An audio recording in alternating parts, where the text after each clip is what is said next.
एवं चंडिका देवी को नमस्कार है।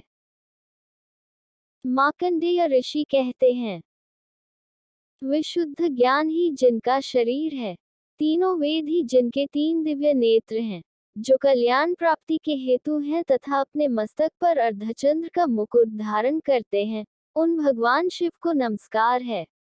मंत्रों का जो अभिकीलक है, अर्थात मंत्रों की सिद्धि में विघ्न उपस्थित करने वाले शापरूपी कीलक का जो निवारण करने वाला है, उस सप्तशती स्तोत्र को संपूर्ण रूप से जानना चाहिए और जानकर उसकी उपासना करनी चाहिए। यद्यपि सप्तशती के अतिरिक्त अन्य मंत्रों के जप में भी जो निरंतर लगा रहता है, वह भी कल्याण का भागी होता है।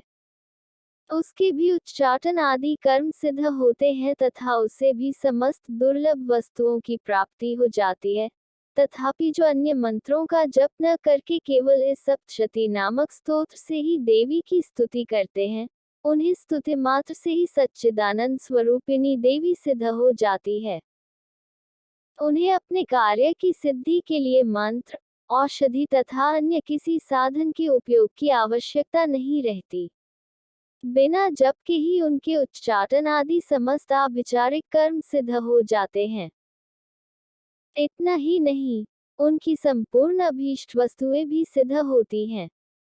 लोगों के मन में ये शंका थी कि जब केवल सप्तशती की उपासना से अथवा सप्तशती को छोड़कर अन्य मंत्रों की उपासना से भी समान रूप से सब कार्य सिद्ध होते हैं, तब इनमें श्रेष्ठ कौन सा साधन है? लोगों की इस शंका को सामने रखकर भगवान शंकर ने अपने पास आए हुए जिज्ञासुओं को समझाया कि यह सप्तशती नामक संपूर्ण स्तोत्र ही सर्वश्रेष्ठ एवं कल्याणमय है। तदनंतर भगवती चंडिका के सप्तशती नामक स्तोत्र को महादेव जी ने गुप्त कर दिया। सप्तशती के पाठ से जो पुण्य प्राप्त होता है, उसकी कभी समाप्ति नहीं होती, किंतु अन्य मंत्रों के जप से उत्पन्न पुण्य की समाप्ति हो जाती है। अतः भगवान शिव ने अन्य मंत्रों की अपेक्षा जो सप्तशती की ही श्रेष्ठता का निर्णय किया, उसे यथार्थ ही जानना चाहिए। अन्य मंत्रों का जप करने वाला पुरुष भी यदि सप्तशती के स्तोत्र और जप का अनुष्ठान कर ले तो वह भी पूर्ण रूप से ही कल्याण का भागी होता है, इसमें तनिक भी संदेह नहीं है।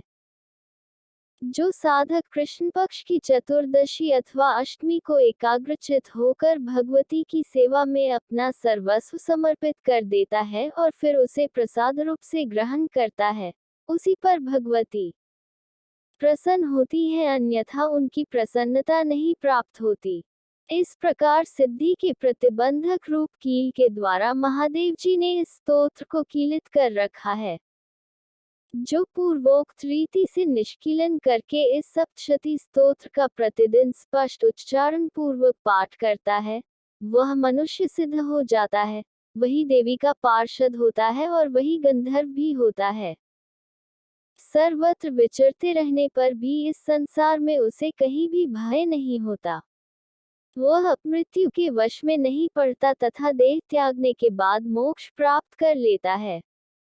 अतः कीलन को जानकर उसका परिहार करके ही सप्तशती का पाठ आरंभ करे। जो ऐसा नहीं करता, उसका नाश हो जाता है।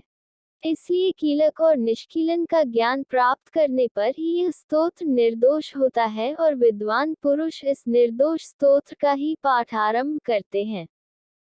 जिनके प्रसाद से ऐश्वर्य, सौभाग्य, आरोग्य, संपत्ति, शत्रुनाश तथा परम मोक्ष की भी सिद्धि होती है, उस कल्याणमयी जगदम्बा की स्तुति मनुष्य क्यों नहीं करते।